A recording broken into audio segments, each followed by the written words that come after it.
So now it's Odoo's turn to talk. So far with Webhooks, we've just been listening to what other systems want to say. And clearly, it's a good thing to listen. After all, one of my favorite quotes is, "A wise man once said nothing." But that probably doesn't apply to systems because they're pretty good at listening and talking at the same time.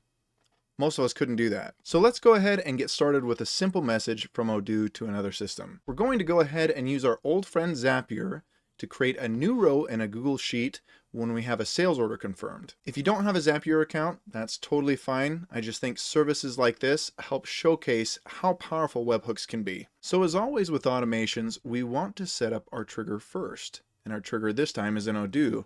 So let's go into Odoo. Let's make sure we're in developer mode. Then we're going to go to Sales and Studio and then Automations. So let's go ahead and create a new automation. So we're going to say Update Sales Order Sheet in Google. Model is good. Our trigger is going to be on save. We're going to say when updating our status. And we're going to say the status before is not equal to sales order, meaning it's not confirmed. And the status afterward, or the status to apply on, is that the sales order is the status, meaning it's confirmed at this point. So let's go ahead and save this portion. Okay, so we've got our trigger set up. We'll have the action in a second, but first we need to go over to Zapier because we're going to need our URL to send the webhook to. So let's create our new Zap here. And we're going to have our trigger be a webhook coming in. So click on the trigger, go to Webhooks by Zapier. And then we're going to come in here, choose an event, and we're going to catch a hook. And then we're going to look at this and say, okay, I need to go down here, click on test. That will give me my URL, which now I can go ahead and go back to Odoo and finish my trigger. So let's add our action in Odoo now that we have our URL. We're going to send webhook notification.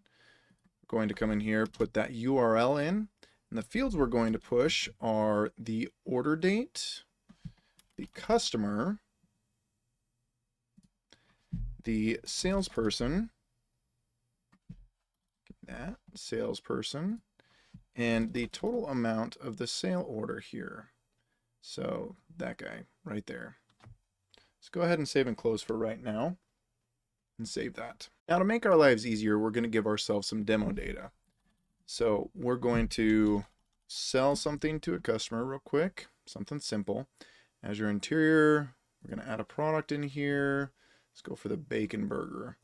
And this is one heck of a bacon burger. So we're going to confirm that. What we should see now that we've confirmed this, because this guy's active here, it didn't throw up an error, had to move real quick. If we test this trigger here, we should have some data that we got from a request, which is what we sent from Odoo. This makes our lives much easier. So now we're ready to set up our action on the Zapier side. So what we want is we want our data to come into this Google Sheet that I've set up here with these headers.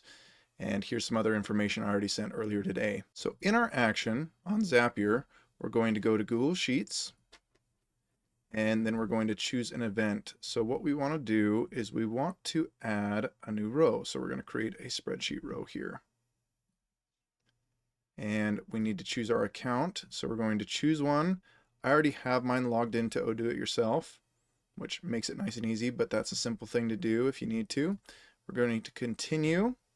The drive, my Google Drive. Spreadsheet is going to be sales webhook example, and the worksheet is just going to be sheet 1. I didn't name it anything special. So Zapier gives us a slot for each of our columns in our spreadsheet. You can see date, customer, salesperson, amount. And you have date, customer, salesperson, amount.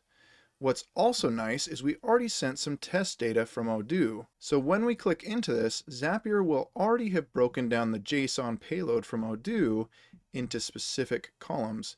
So I can say I want the date order to go into date. I want my partner ID to go into my customer. My salesperson, I want to come in as my user ID. And my amount is going to be the amount total here. Now you may be sitting here saying, oh my gosh, those columns are ugly and the data that it's sending over isn't the data that I want exactly. Well, I thought the same thing, and so I dug a bit deeper. So in the next video, we're going to talk about how to make these exactly what you want them to be using a bit of Python. Back to our current example though, we're going to continue, and then we're going to test this step. And yep, our test was successful, so we're going to publish, and then we're going to try the whole thing all together to see if it's working for us. So let's go ahead and test this with a new sales order. So our customer, let's say Azure Interior, let's go with the cheeseburger again. Our cheeseburgers are just getting more and more expensive, just like the real world. So we're going to say $900 here. We'll go ahead and confirm, and let's see if that comes through on our Google Sheet. All right, looks like we were successful. Nice work, guys. Having this tool in your tool belt opens up tons of possibilities for what you could do. Anything that our employees are doing in Odoo could kick off an action somewhere else. As I mentioned in the short, you could even have your favorite rock song play when you have a successful sale.